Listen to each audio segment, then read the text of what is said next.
Hello everyone, welcome to Varsha's kitchen. ಇವತ್ತಿನ ವಿಡಿಯೋದಲ್ಲಿ ಸಿಂಪಲ್ಲಾಗಿ ಮೆಂತ್ಯ ಬಾತ್ ಹೇಗೆ ಮಾಡೋದು ನೋಡೋಣ.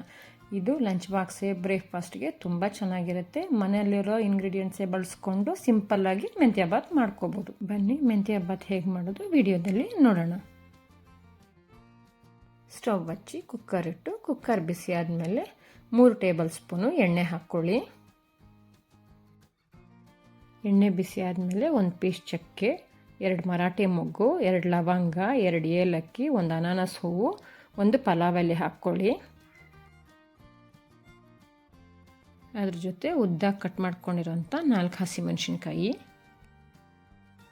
ಅದ್ರ ಜೊತೆ 1 ಕೈ ಹಿಡಿಯಾಗುವಷ್ಟು ಮೆಂತ್ಯ ಸೊಪ್ಪು, 1 ಕೈ ಹಿಡಿಯಾಗುವಷ್ಟು ಪುದೀನಾನು ಕೊತ್ತಂಬರಿ ಸೊಪ್ಪು ಹಾಕಿ ಸ್ವಲ್ಪ ಫ್ರೈ ಮಾಡ್ಕೊಳ್ಳಿ.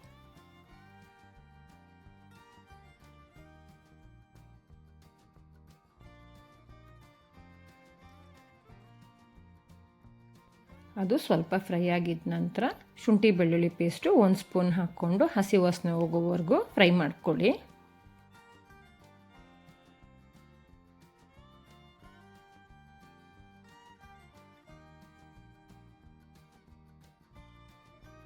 ಶುಂಠಿ ಬೆಳ್ಳುಳ್ಳಿ ಪೇಸ್ಟು ಹಸಿ ವಾಸನೆ ಹೋಗಿದ ನಂತರ 1 ಚಿಕ್ಕ ಸ್ಪೂನಲ್ಲಿ ಅರ್ಧ ಸ್ಪೂನು ಅರಿಶಿನ ಹಾಕ್ಕೊಳ್ಳಿ.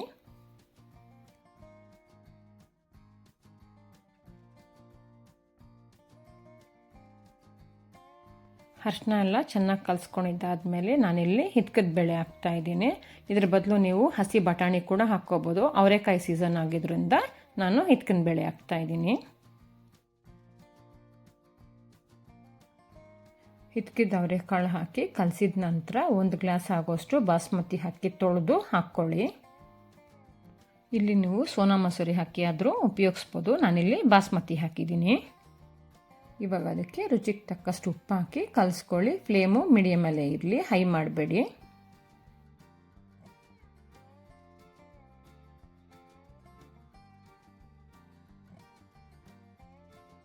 ಅಕ್ಕಿನೆಲ್ಲ ಚೆನ್ನಾಗಿ ಕಲಸಿ ಅದಕ್ಕೆ 1.5 ಗ್ಲಾಸ್ ಆಗೋಷ್ಟು ನೀರು ಹಾಕ್ಕೊಳ್ಳಿ.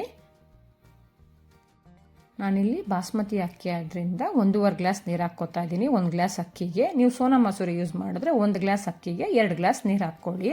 ಇವಾಗ ಉಪ್ಪು ನೋಡ್ಕೊಳ್ಳಿ. ಉಪ್ಪು ಸ್ವಲ್ಪ ಕಮ್ಮಿ ಅನ್ನಿಸಿದ್ರೆ ಸ್ವಲ್ಪ ಹಾಕ್ಕೊಳ್ಳಿ. ಇದೆಲ್ಲ ಚೆನ್ನಾಗಿ ಕಲಸಿ ಹೈ ಫ್ಲೇಮಲ್ಲಿಟ್ಟು ಕುಕ್ಕರ್ ಮುಚ್ಚಳ ಮುಚ್ಚಿ 2 ವಿಸಿಲ್ ಬಿಡಿ.